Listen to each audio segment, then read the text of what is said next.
तो बाज़ औक़ात कुछ रेसिपीज़ आपको देखने में मुश्किल लगती हैं, मगर जब आप मेरी रेसिपी से ये मज़ेदार से मलाई कोफ्ते घर में ट्राई करेंगे ना, यकीन करें आप ख़ुद भी हैरान रह जाएंगे।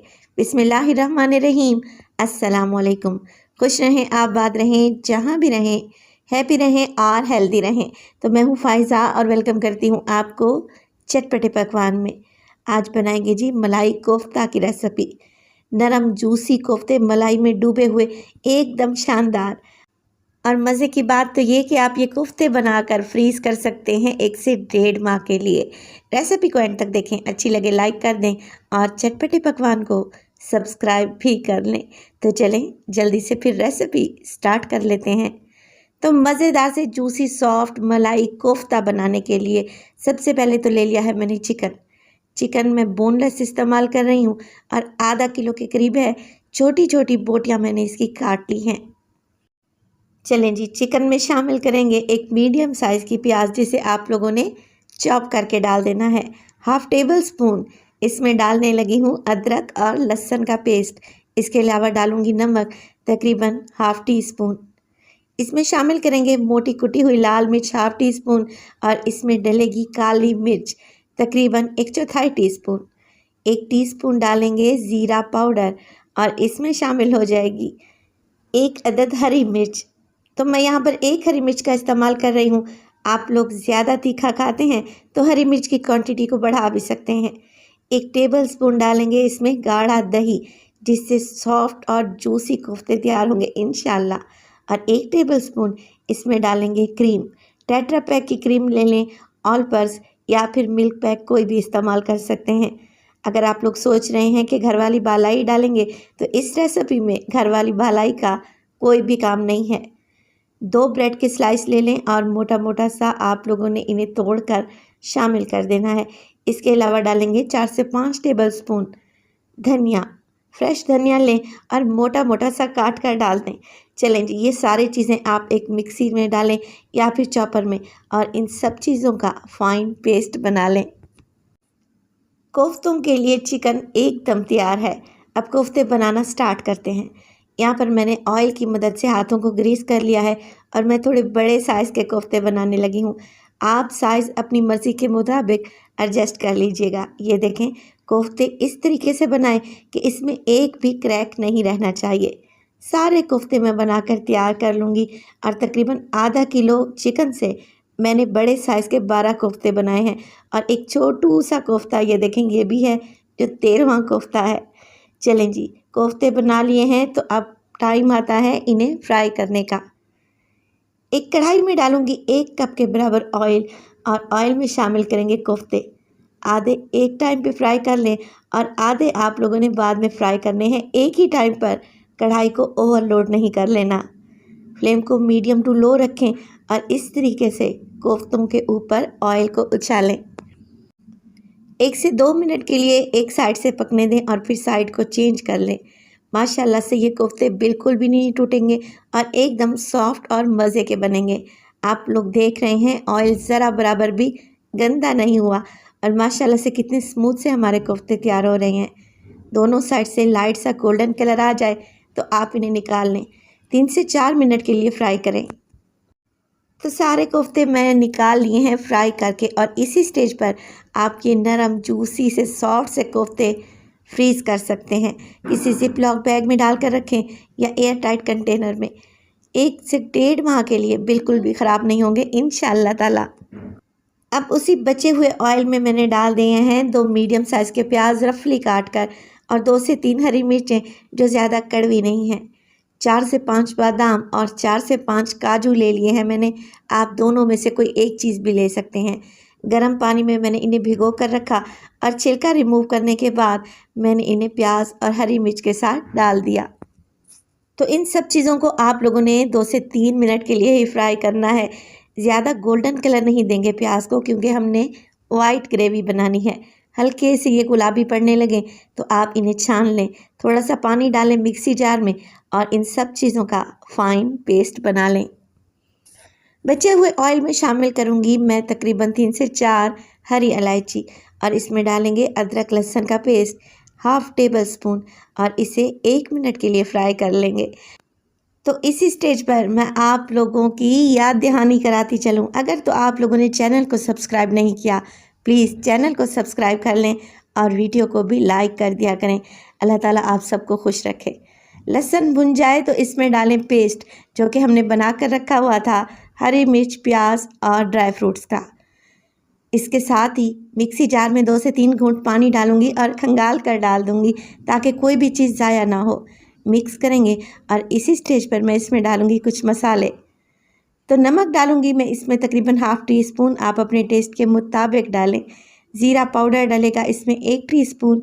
इसमें शामिल करेंगे काली मिर्च का पाउडर 1 टीस्पून और इसमें डालेंगे पिसा हुआ गरम मसाला 1/4 टीस्पून। बस यही मसाले डालेंगे, इसमें लाल मिर्च का बिल्कुल भी इस्तेमाल नहीं करेंगे। मिक्स करेंगे और 3 से 4 मिनट के लिए इस ग्रेवी को भून लें, इतना कि इसका पानी ड्राई हो जाए और ऑयल ऊपर आ जाए। दावत के लिए एक परफेक्ट रेसिपी है, आप इस रेसिपी को ज़रूर ट्राई कीजिएगा। इंशाअल्लाह ताला ये आपकी दावत को 4 चांद लगा देगी।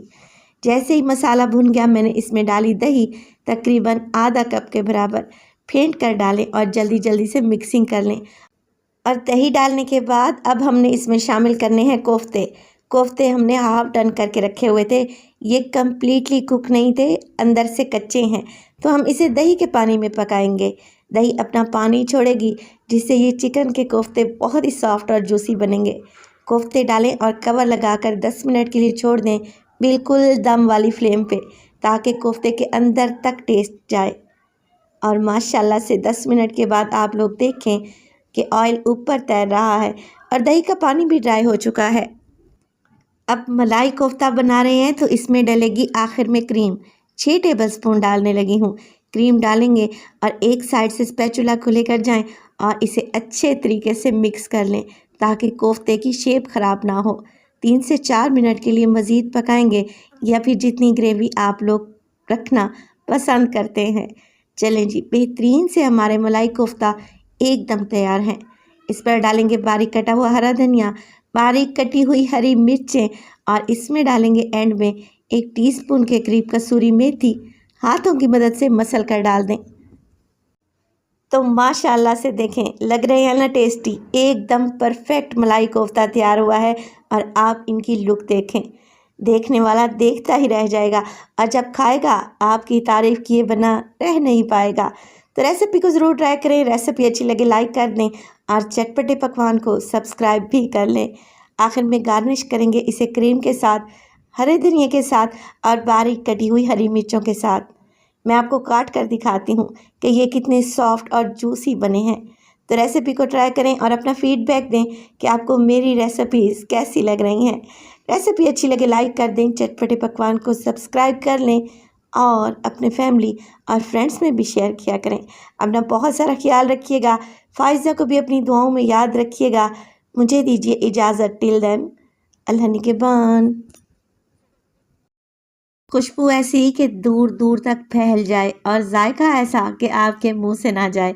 आज आप लोगों से रेसिपी नहीं, एक स्पेशल गिफ्ट शेयर करने लगी हूँ जो कि इतना जायकेदार बनेगा कि घर में आपकी वाह वाह हो जानी है। बिस्मिल्लाहिर्रहमानिर्रहीम, अस्सलामुअलैकुम। खुश रहें, आबाद रहें, जहाँ भी रहें, हैप्पी रहें और हेल्दी रहें। तो मैं हूँ फ़ाइज़ा और वेलकम करती हूँ आपको चटपटे पकवान में। आज आप लोगों से शेयर करूँगी मैं बिल्कुल street style Karachi beef pulao की बेहद मशहूर और ज़बरदस्त सी रेसिपी। ये सिर्फ नाम का देगी पुलाव नहीं है, यकीन करें जब आप इसे घर में बनाएंगे ना तो आप ख़ुद भी हैरान रह जाएंगे कि इतना टेस्टी पुलाव हमने घर में तैयार किया है। तो रेसिपी को तो आप लोगों ने एंड तक देखना है। तो ये टेस्टी सा बीफ पुलाव बनाने के लिए सबसे पहले तो मैंने ले लिया है प्रेशर कुकर। अच्छा, जो मेरी बहनें प्रेशर कुकर इस्तेमाल नहीं करती ना, वो किसी पतीली में भी गोश्त को उबाल सकती हैं। 1 किलो बीफ ले लिया है। अब बीफ को चेक कर लें, मीडियम साइज़ के पीसेस रखवाए हैं और इसमें बोनलेस पीसेस भी हैं और हड्डी वाला बीफ भी है। 2 से 3 पानी में अच्छे से धोएं और किसी स्ट्रेनर में डालकर रख लें ताकि इसका एक्स्ट्रा पानी और ब्लड निकल जाए। अब इसमें डालेंगे 1 टेबलस्पून भर के नमक। 1 टेबलस्पून भर के मैं इसमें डालूंगी अदरक और लहसुन का पेस्ट और इसमें शामिल करेंगे पानी। तकरीबन 4 ग्लास पानी डालने लगी हूँ क्योंकि बीफ भी तो गलना है और हमें इस बीफ से यखनी भी तो निकालनी है। चलें जी, मिक्स कर लेते हैं। फ्लेम को ऑन कर लें, कुकर का ढक्कन लगा दें और तकरीबन 25 से 30 मिनट के लिए बीफ को गलने के लिए छोड़ दें। जितना ज़्यादा गलेगा ना पुलाव उतना ही टेस्टी बनेगा। जब तक मैं बीफ को बॉईल कर रही हूँ आप लोगों से शेयर कर लेती हूँ एक बड़ा ही खुशबूदार और जायकेदार पुलाव मसाला जिसे आप बनाकर महफूज भी कर सकते हैं। अब 1 किलो बीफ और 1 किलो चावल का परफेक्ट मसाला बनाने लगी हूँ। तो इसके लिए ले लिए हैं मैंने 2 बादियान के फूल, 2 छोटे टुकड़े दालचीनी के, इसके अलावा 2 अदद बड़ी इलायची का इस्तेमाल करूँगी और इसमें शामिल करूँगी 4 अदद छोटी इलायची। 1 टेबलस्पून इसमें डालें धनिया, साबित धनिया इस्तेमाल करें और 1 टेबलस्पून साबित सफ़ेद ज़ीरा। हाफ़ टेबल स्पून डालेंगे इसमें सौंफ और इसमें शामिल हो जाएगा मेरे पास है यहाँ पर लौंग, 7 से 8 अदद लौंग ले लें और तकरीबन हाफ़ टेबल स्पून साबित काली मिर्च का इस्तेमाल करें। तो सबसे आखिर में डालेंगे इसमें जायफल और जावित्री। अब आप लोगों ने क्या करना है, स्क्रीनशॉट ले लेना है। जब भी आप पुलाव बनाने लगेंगे ना तो आपको बहुत ही इजी रहेगा कि मैंने कौन कौन से मसाले डाले थे। मिक्स कर लेते हैं और सारे मसाले किसी मिक्सी जार में डालें और इनका फाइन पाउडर बना लें। अब ये 1 किलो बीफ और 1 किलो चावल के लिए परफेक्ट पुलाव मसाला तैयार है। ज़्यादा मिकदार में बनाकर आप इसे महफूज भी कर सकते हैं। चलें जी, गोश्त की तरफ आ जाते हैं। तो गोश्त अच्छे तरीके से बॉयल हो चुका है। यखनी भी 1-1.5 गिलास के बराबर बच गई है। गोश्त को चेक करते हैं, ये अच्छा गला हुआ होना चाहिए। देखें माशाल्लाह से कैसे ये रेशे टूट रहे हैं। बस आप लोगों ने क्या करना है, यहाँ पर यखनी को छान लें, अलहदा से रखें और गोश्त को निकाल कर आप लोगों ने अलहदा कर लेना है। अच्छा, मज़ेदार सा बीफ यखनी पुलाव बनाने के लिए मैं इस्तेमाल करूँगी यहाँ पर घी का। 1 कप घी ले रही हूँ। तो अगर आप लोगों को कोई हेल्थ इशू है तो आप ऑयल भी ले सकते हैं। वैसे कमर्शियल रेसिपीज़ में घी इस्तेमाल किया जाता है। घी में डालें 1 टेबलस्पून अदरक लहसुन का पेस्ट, 2 लेमन ले लें और बारीक स्लाइस करके डाल दें। इसके अलावा 1 टेबलस्पून मैं इमली का भी इस्तेमाल करूँगी, साबित ही डाल दी है यानी कि बीच समेत ही। अब देखें सब चीज़ों को मिक्स करते हुए भूनेंगे तकरीबन 20 से 30 सेकंड के लिए। तो आप लोगों ने लहसुन और अदरक को कोई कलर नहीं देना। इमली जैसे जैसे ऑयल में गर्म होगी ना अच्छे तरीके से घुल जाएगी, इस बात की आप लोगों ने टेंशन नहीं लेनी। जैसे ही अदरक लहसुन भुन जाए आप इसमें डालें 3 टमाटर मीडियम साइज़ के, बारीक से स्लाइस में करके डाल दें, मिक्स कर लें। अब मिक्स करने के साथ साथ मैं इसमें डालूँगी हरी मिर्चों का पेस्ट। तो 7 से 8 तीखे वाली हरी मिर्चें हैं। थोड़ा सा पानी डालकर मैंने इनका पेस्ट बना लिया है क्योंकि इस पुलाव में हम लाल मिर्च या मोटी कुटी हुई लाल मिर्च का इस्तेमाल बिल्कुल भी नहीं करेंगे। टमाटर जल्दी से गलकर सॉफ्ट हो जाएं इसके लिए डालेंगे नमक। तो नमक मैंने यखनी में भी डाला था, इस बात का आप लोगों ने ख्याल रखना है। हाफ़ टेबल स्पून नमक डालूंगी और साथ के साथ इसमें डाल देंगे ये खुशबूदार पुलाव का मसाला। सारा ही मैंने डाल दिया है। अच्छे तरीके से मिक्स करें और भून लें मसाले को इतना कि टमाटर अच्छे तरीके से घुल जाएं, इनका एक बेहतरीन सा पेस्ट बन जाए। और इसी स्टेज पर मैं आप लोगों को याद दिलाती चलूं, अगर तो आप लोगों ने चटपटे पकवान को सब्सक्राइब नहीं किया तो प्लीज़ सब्सक्राइब कर लें और अपने फैमिली और फ्रेंड्स में भी शेयर किया करें। चलें जी, टमाटर घुल गए हैं तो मैं इसमें डालूँगी बीफ जो कि हमने उबाल कर रखा हुआ था। अब देखिए बीफ अच्छा गला हुआ है तो आप लोगों ने हाथ हल्का रखना है बुनाई के दौरान। हल्के हाथ से मिक्स करें और 3 से 4 मिनट के लिए बीफ को अच्छे तरीके से भून लें। गोश्त की भुनाई के दौरान ही मैं इसमें एक ऐसी चीज़ डालूंगी जिससे पुलाव का जायका 100 गुना बढ़ जाएगा। तो मैं डालने लगी हूँ इसमें चाइनीज़ सॉल्ट 1 टीस्पून। अब आप लोगों ने कमेंट सेक्शन में ये नहीं कहना कि ये डालना चाहिए या नहीं डालना चाहिए, ये आप लोगों पे डिपेंड करता है। अगर आपने बिल्कुल स्ट्रीट स्टाइल बीफ पुलाव खाना है तो डालें, अदरवाइज़ स्किप कर दें। चलें जी, मिक्स कर लेते हैं सब चीज़ों को। गोश्त अच्छे से भुन चुका है, टमाटर भी सॉफ्ट हो चुके हैं। बस जी इसी भी स्टेज पर इसमें डाल दें ढेर सारा हरा धनिया और थोड़ा सा पुदीना, जिससे पुलाव में खुशबू और जायका मज़ीद बढ़ जाएगा। हल्का सा मिक्स करें और इसमें डालें यखनी जो कि हमने निकाल कर रखी हुई थी। तो 1 गिलास मेरे पास यखनी है और मैं मज़ीद 4 गिलास इसमें पानी डालूँगी। अगर चावल की बात की जाए तो मैं आज ये बीफ पुलाव सेला चावल से तैयार करूँगी, जिसके लिए मैंने 3 गिलास चावल के लिए 5 गिलास पानी डाल दिया है। कवर लगाकर यखनी को पकने देंगे और अब मैं आपको दिखा दूं कि ये है सेला चावल, जिसे आप लोगों ने भिगोना है 2 से ढाई घंटे पहले, ताकि ये अच्छे तरीके से फूलें और नरम और जूसी बने। चलें जी, अब आ गया है यखनी में अच्छा सा बॉयल, तो इसमें डाल देंगे ये भीगे हुए चावल जिसे आप लोगों ने छान कर रखना है। चावल डालें और हल्के हाथ से मिक्स कर लें। तो कराची में ये बीफ पुलाव बड़ा ही फेमस है, मिनटों में इसकी देगें सेल हो जाती हैं। अगर आप मेरी वीडियो कराची से देख रहे हैं तो आप लोगों ने कमेंट सेक्शन में मुझे लाजमी बताना है कि इस पुलाव का नाम क्या है। चलें जी, अब देखिए पानी में बॉयल आना स्टार्ट हो चुका है, तो फ्लेम को हाई करें और ये सारा पानी ड्राई कर लें। जब चावल सारी यखनी को पी लें तब आप लोगों ने लगाना है दम। तो कवर लगा दूंगी और 15 मिनट के लिए चावल को लो फ्लेम पे दम पे लगाएंगे। तकरीबन 12 मिनट के बाद मैंने ढक्कन उठा लिया है। अब इसमें डालेंगे येलो फूड कलर। ये भी टोटली ऑप्शनल है, डालना चाहें तो डालें, नहीं डालना चाहते तो स्किप कर दें। ऊपर से डालूंगी मैं तली हुई प्याज और दोबारा से कवर लगाकर 5 से 6 मिनट के लिए चावल को दम पे रखेंगे। माशाल्लाह से देखें, दम लगाने के बाद आप पुलाव का कलर चेक करें और इसकी खुशबू का तो आप अंदाज़ा नहीं लगा सकते कि मेरा पूरा किचन इस मज़ेदार से बीफ पुलाव की खुशबू से महक रहा है। चावल का एक एक दाना खुशबूदार और जायकेदार बनेगा और इतना सॉफ्ट और जूसी पुलाव शायद ही आप लोगों ने पहले खाया हो। तो रेसिपी को तो आप लोगों ने ज़रूर ट्राई करना है। रेसिपी अच्छी लगी लाइक कर दें और चटपटे पकवान को सब्सक्राइब भी कर लें। अपना बहुत सारा ख्याल रखिएगा। फायज़ा को अपनी दुआओं में याद रखिएगा। मुझे दीजिए इजाज़त। टिल देन, अल्लाह निगहबान।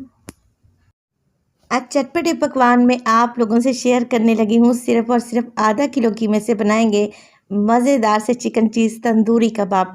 अगर आप लोग कबाब खाने के शौकीन हैं तो मेरी इस रेसिपी को तो आप लोगों ने लाजमी ट्राई करना है। बिस्मिल्लाहिर्रहमानिर्रहीम। अस्सलामुअलैकुम। खुश रहें, आबाद रहें, जहाँ भी रहें, हैप्पी रहें और हेल्दी रहें। तो मैं हूँ फ़ायज़ा और वेलकम करती हूँ आपको चटपटे पकवान में। एकदम मुंह में घुल जाने वाले कबाब बनाकर तैयार करेंगे और यकीन करें ये कबाब कोई इतने टेस्टी बनते हैं कि इनका जायका आपकी ज़ुबान से नहीं जाएगा। तो रेसिपी को अंत तक देखें, अच्छी लगे लाइक कर दें और चटपटे पकवान को सब्सक्राइब भी कर लें। तो मज़ेदार से चिकन तंदूरी कबाब बनाने के लिए सबसे पहले तो ले लिया है मैंने कीमा चिकन का इस्तेमाल कर रही हूँ। चाहे तो मशीन से निकलवा लें या फिर चॉपर में पीस लें, कीमा बिल्कुल बारीक होना चाहिए। चलें जी, सबसे पहले तो इसमें डालूंगी अदरक और लहसुन का पेस्ट 1 टेबलस्पून भर के। हरी मिर्चें डालेंगे चॉप करके, बारीक चॉप कर लें आप लोग। तकरीबन 2 से 3 हरी मिर्चें हैं या फिर 2 टेबलस्पून के करीब। इसके अलावा डालेंगे इसमें प्याज। एक बड़े साइज़ का प्याज है जिसे मैंने बिल्कुल बारीक से चॉप करके इसका पानी अच्छे तरीके से निचोड़ लिया है। प्याज एकदम ड्राई होना चाहिए। मसालों में डालूंगी 1 टेबलस्पून भर के इसमें धनिया पाउडर। इसके अलावा पिसा हुआ खुशबूदार गरम मसाला 1/4 टीस्पून। काली मिर्च का पाउडर इस्तेमाल करूंगी 1/2 टीस्पून। इसके अलावा डालूंगी मैं इसमें चाट मसाला तकरीबन 1 टीस्पून के करीब। मोटा कुटा हुआ ज़ीरा डालेंगे 1 टीस्पून और 1 टीस्पून इसमें मोटी कुटी हुई लाल मिर्च का इस्तेमाल करेंगे। चलें जी, इसके अलावा शामिल करेंगे इसमें ढेर सारा हरा धनिया। आप बारीक कटा हुआ पुदीना भी डाल सकते हैं। 1 टेबलस्पून में इसमें डालने लगी हूँ घी।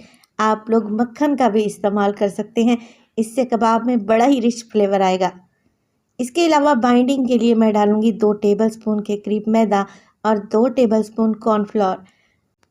मैदा डालने से चिकन जुड़ा रहेगा और बिखरेगा नहीं, और कॉर्नफ्लोर से जो कबाब की ऊपर की लेयर है ना, नहायत ही क्रिस्पी बनेगी इंशाअल्लाह ताला। तो आधा किलो कीमे में आपने 2 टेबलस्पून कॉर्नफ्लोर और 2 टेबलस्पून मैदा शामिल करना है। 1 लेमन जूस का भी इस्तेमाल करेंगे। और अब इन सब चीज़ों को आप लोगों ने मल कर मिक्स करना है, ऐसे जैसे आटा गूंथते हैं। अब यहाँ पर मैं चीज़ कबाब बनाने लगी हूँ, तो चीज़ का इस्तेमाल करूँगी तकरीबन आधा कप के बराबर। मोज़रेला चीज़ डाल रही हूँ, आप लोग चेडर चीज़ भी डाल सकते हैं, नहीं डालना चाहते तो स्किप भी कर सकते हैं, कोई इशू नहीं है। चलें जी, ग्रेट करके मैं चीज़ को शामिल कर दूँगी। अभी तक मैंने नमक नहीं डाला क्योंकि चीज़ में नमक होता है और चाट मसाले में भी नमक था। तो देखिए, चीज़ ग्रेट कर लेने के बाद मैं इसमें शामिल करूँगी नमक। नमक डालने लगी हूँ तकरीबन मैं हाफ़ टी स्पून के करीब। आप अपने टेस्ट के मुताबिक भी नमक शामिल कर सकते हैं। तो अब क्योंकि चिकन तंदूरी कबाब बन रहे हैं तो इसको स्मोक देना तो लाजमी है। कोयले को मैंने पहले ही गर्म करने रख दिया था, छोटा सा कोयला है। 2 से 3 ड्रॉप इस पर ऑयल डालें, फ़ौरन से कवर लगा दें और 5 से 10 मिनट के लिए इसको ऐसे ही पड़ा रहने दें ताकि चिकन में अच्छा सा स्मोकी टेस्ट आ जाए। बस जी, स्मोक आ जाए तो आप कटोरी को निकाल लें और अगेन आप लोगों ने अच्छे तरीके से चीज़ को मिक्स कर लेना है। स्मोक देने की वजह से चीज़ हल्का सा मेल्ट हो गया है, जिससे चिकन में ये अच्छे तरीके से मिक्स हो जाएगा। चलें जी, अब कबाब बनाना स्टार्ट करते हैं। तो सबसे आसान तरीका बताने लगी हूँ आपको कबाब बनाने का। आप लोगों ने क्या करना है, काउंटर पर 2 से 3 ड्रॉप ऑयल डालने हैं और इस तरीके से चिकन का गोला बनाएं और हाथों की मदद से आप लोग रोल करेंगे ना, तो बेहतरीन सा हमारा कबाब बनकर तैयार हो जाएगा, बेहद सिल्की सा। अगर आप इसे सीख कबाब बनाना चाहते हैं तो किसी पेंसिल या फिर सीख पर भी लगा सकते हैं, तो जैसे आपका दिल करे। ये ज़्यादा आसान तरीका है। इस तरीके से ढेर सारे कबाब आप मिनटों में बनाकर तैयार कर सकते हैं। चलें जी, कबाब बना लें। तो अब इन्हें फ्राई करेंगे और शैलो फ्राई करेंगे, जिसके लिए आधा कप कुकिंग ऑयल को मैंने बड़े से तवे पर हल्का गर्म कर लिया है। एक एक करके कबाब डालें और देखें 2 से 3 मिनट के लिए तो बिल्कुल भी ना छेड़ें, बिल्कुल लो फ्लेम पे। फिर आप इनकी साइड को चेंज करें और वीडियो स्टेज पर ज़रा सी भी अच्छी लग रही हो वीडियो को लाइक कर दिया करें और चटपटे पकवान को सब्सक्राइब भी कर लें। आप सब लोगों का बेहद शुक्रिया। बस मीडियम टू लो फ्लेम पे कबाब को उलटते पलटते रहें यहाँ तक कि कबाब अंदर तक पक जाएं और चारों तरफ से इन्हें गोल्डन कलर आ जाए। तो बस जी, रेडी हैं हमारे बेहतरीन से चिकन चीज़ तंदूरी कबाब। ऐसे कबाब शायद ही आप लोगों ने खाए हों। मेरे कहने पर एक दफ़ा आप लोगों ने इन्हें ट्राई ज़रूर करना है। बनाने में आसान है, खाने में बेहद टेस्टी हैं और सिर्फ आधा किलो चिकन से प्लेट भर कर ये कबाब रेडी हो जाएंगे। मैं आपको तोड़ कर दिखाती हूँ। अंदर से एकदम सॉफ्ट और जूसी कबाब तैयार हुए हैं और बाहर की लेयर आप देखें एकदम क्रिस्पी लग रही है। तो रेसिपी बनाएं, इंशाल्लाह ये आप लोगों को बहुत अच्छी लगेगी। रेसिपी अच्छी लगे लाइक कर दें, चटपटे पकवान को सब्सक्राइब कर लें और अपनी फैमिली और फ्रेंड्स में भी शेयर किया करें। अपना बहुत सारा ख्याल रखिएगा। फ़ाइज़ा को अपनी दुआओं में याद रखिएगा। मुझे दीजिए इजाज़त। टिल देन, अल्लाह निगहबान। बिस्मिल्लाहिर्रहमानिर्रहीम। अस्सलाम वालेकुम। खुश रहें, आबाद रहें, जहाँ भी रहें हैप्पी रहें और हेल्दी रहें। तो मैं हूँ फ़ाइज़ा और वेलकम करती हूँ आपको चटपटे पकवान में। मीठी ईद हो और मीठे मीठे से यहाँ पर डिज़र्ट ना बने, ये तो हो ही नहीं सकता। आज जो रेसिपी आपसे शेयर करूँगी इंतहाई टेस्टी है और लो बजट में है। यकीन करें, जब ये आप रेसिपी बनाएंगे तो आपकी ईद के मेन्यू की शान बढ़ जाएगी। इंतहाई टेस्टी है और बनाना भी बहुत ही आसान है। रेसिपी को एंड तक देखें। अगर आप लोगों को अच्छी लगे तो प्लीज़ लाइक कर दें और चटपटे पकवान को सब्सक्राइब भी कर लें। तो चलें जी, जल्दी से स्टार्ट कर लेते हैं। सबसे पहले तो मैंने 1 कप ले लिया है और उसमें डालूंगी वनीला कस्टर्ड है मेरे पास तकरीबन 3 टेबलस्पून। आप कस्टर्ड का कोई भी फ्लेवर ले सकते हैं, वनीला कस्टर्ड में ये डिज़र्ट ज़्यादा अच्छा बनता है। बस जी, मैंने थोड़ा सा पानी शामिल किया है और कस्टर्ड को अच्छे से घोल लेंगे। आप चाहें तो दूध भी शामिल कर सकते हैं। इसको एक साइड पे रख दें। अब लूँगी मैं एक पतीली और उसमें डालूंगी 2 टेबलस्पून में घी। यहाँ पर ऑयल का इस्तेमाल नहीं होगा क्योंकि हम मीठा बना रहे हैं। चाहें तो देसी घी भी इस्तेमाल कर सकते हैं। इसमें डालूंगी 1 कप के बराबर मेरे पास है यहाँ पर सवैयाँ। ये सवैयाँ पास्ता सवैयाँ हैं, हर जगह से बहुत ही इजीली आपको मिल जाती हैं। 1 कप डालेंगे और बिल्कुल लो फ्लेम पे हमने सवैयों को यहाँ पर अच्छे से भून लेना है जब तक कि इनका कलर चेंज नहीं हो जाता। देखिए, फ्लेम हाई रखेंगे तो कहीं से ये जल जाएंगी और कहीं से भून जाएंगी, जो कि हमें बिल्कुल भी नहीं चाहिए। तो थोड़ा सा सब्र रखा करें रेसिपी को बनाते वक्त, तभी आपकी रेसिपी एकदम परफेक्ट बनेगी। सवैयों का कलर यहाँ पे चेंज हो चुका है तो मैं इसमें शामिल करूँगी 1 किलो मेरे पास है दूध। और दूध मैंने खुला इस्तेमाल किया है, उबला हुआ और ठंडा है। आप चाहें तो टेट्रा पैक का दूध भी इस्तेमाल कर सकते हैं। बस जी, अब हमने हाई फ्लेम पे इनको मिक्स करते हुए पकाना है यहाँ तक कि इसमें एक उबाल आ जाए। जैसे ही यहाँ पर बॉयल आ जाएगा दूध में, तो हम फ्लेम को लो कर देंगे और लो फ्लेम पे पकाएंगे सेवइयों को तकरीबन 10 से 12 मिनट के लिए, क्योंकि ये थोड़ी सी मोटी सेवइयाँ हैं, इनको गलने में थोड़ा सा टाइम लगता है। तो कुछ लोगों को मीठा पसंद नहीं होता, ज़्यादा मीठा वो पसंद नहीं करते, मगर ये रेसिपी आप जब ट्राई करेंगे, ये इतना क्रीमी और डिलीशियस मीठा है कि खाते खाते इंशाल्लाह आपका हाथ नहीं रुकेगा। तकरीबन 12 मिनट के लिए मैं सेवइयों को दूध में पकाया है अच्छे से, और सेवइयाँ यहाँ पर अच्छे तरीके से गल गई हैं, मैंने इन्हें चेक किया है। अब इसमें डालेंगे आधा कप चीनी। 1 किलो के हिसाब से आधा कप चीनी परफेक्ट है। ज़्यादा मीठा खाते हैं तो फिर चीनी की मिकदार को ज़्यादा कर लें। 2 टेबलस्पून इसमें डालूंगी ड्राई फ्रूट्स। मैंने यहाँ पर पिस्ते, बादाम और काजू का इस्तेमाल किया है। आपको जो ड्राई फ्रूट पसंद हो आप इसमें शामिल कर दें। अब चीनी जैसे ही डालेंगे, दूध यहाँ पर दोबारा से पतला हो जाएगा, क्योंकि चीनी में पानी होता है और वो पानी रिलीज़ करती है। लिहाजा 4 से 5 मिनट के लिए मज़ीद पकाएं, ताकि ड्राई फ्रूट्स का भी अच्छा सा फ्लेवर दूध में आ जाए और चीनी का कच्चापन भी चला जाए। 4 से 5 मिनट पकाने के बाद जो कस्टर्ड मैंने अभी घोल के रखी हुई थी, ये शामिल करेंगे। मगर एक हाथ से आपने कस्टर्ड डालनी है और एक हाथ से स्पैचुला को मुसलसल हिलाते जाना है, क्योंकि यहाँ पर हमने इसकी कंसिस्टेंसी को चेक करना है। इसमें डाली है हमने सेवइयाँ, जो कि ठंडा होने के बाद मज़ीद गाढ़ी होंगी, क्योंकि इनमें अच्छा खासा स्टार्च होता है। और यहाँ पर कस्टर्ड जो हम बना रहे हैं वो हमें बिल्कुल भी थिक नहीं चाहिए, रन्नी सी चाहिए। ये ठंडी होने के बाद मज़ीद गाढ़ी होगी इंशाल्लाह। बस कस्टर्ड डालने के बाद 2 से 3 मिनट के लिए मज़ीद पकाएं, ताकि कस्टर्ड का कच्चापन भी चला जाए। अब इसमें मज़ीद इसको क्रीमी बनाने के लिए इसमें डालूंगी मैं टेट्रा पैक की क्रीम, तकरीबन आधा कप। ये इस डेजर्ट को इतना यमी बना देगी कि आप खाते ही रह जाएंगे इंशाल्लाह। क्रीम डालें और हल्का सा मिक्स कर लें। इसको 1 से 2 मिनट के लिए ही पकाएंगे और फ्लेम को ऑफ कर देंगे। पहले आपने क्या करना है, इस डेजर्ट को रूम टेम्परेचर पे लेके आना है, फिर आपने इसको रख देना है फ्रिज में 2 घंटे के लिए। जब ये अच्छा खासा ठंडा हो जाएगा तो हम इसे ठंडा ही सर्व करेंगे। तकरीबन 2 घंटे रखने के बाद देखें ये मज़ीद थिक हो चुके हैं और इसका टेक्सचर कितना क्रीमी हो चुका है माशाल्लाह से। तो इसे सर्व करेंगे एक बाउल में। अब यहाँ पर मेरे पास है रसगुल्ले मिनी रसगुल्ला लिया है, जो कि जर्दा में डाला जाता है, और इसको हाफ से कट करके मैं इस तरीके से गार्निश कर दूंगी। सेंटर में मैंने एक रसगुल्ला लगा दिया है और इसे गार्निश करेंगे ड्राई फ्रूट से। यकीन करेंगे इतना ज़बरदस्त सा मीठा है कि आपने इससे पहले ट्राई नहीं किया होगा। रेसिपी को ज़रूर ट्राई कीजिएगा, इंशाल्लाह ये आप लोगों को अच्छी लगेगी। रेसिपी अच्छी लगे तो लाइक कर दें और चटपटे पकवान को सब्सक्राइब कर लें और अपने फैमिली और फ्रेंड्स में भी शेयर किया करें। तो अपना बहुत सारा ख्याल रखिएगा। फाइज़ा को भी अपनी दुआओं में याद रखिएगा। मुझे दीजिए इजाज़त। टिल देन, अल्लाह।